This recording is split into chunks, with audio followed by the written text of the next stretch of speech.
वडकी येथे घरफोडीत अज्ञात चोरट्याने केली घरातील रोख रक्कम लंपास.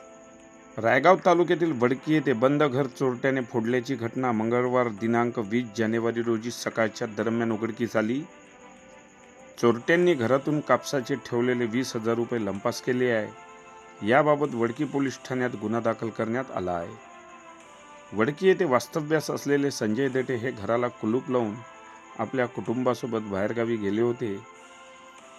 दरम्यान या संधीचा फायदा घेत अज्ञात चोरट्यांनी बंद घराचे कुलूप तोडून घरात प्रवेश केला व घरात ठेवण्यात आलेली कापसाची रक्कम 20,000 रुपये चोरट्यांनी लंपास केली. ही घटना सोमवारी मध्यरात्रीच्या दरम्यान घडली असावी असा अंदाज आहे.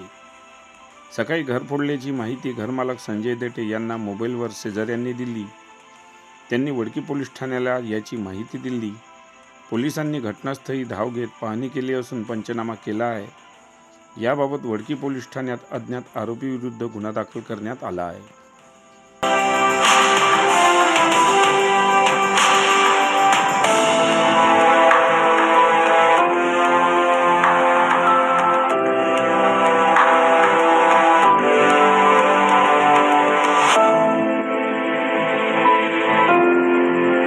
बातम्यांशी अपडेट राहण्याकरिता आजच आमच्या चॅनलला सबस्क्राईब करा आणि बेल आयकॉनवर क्लिक करा.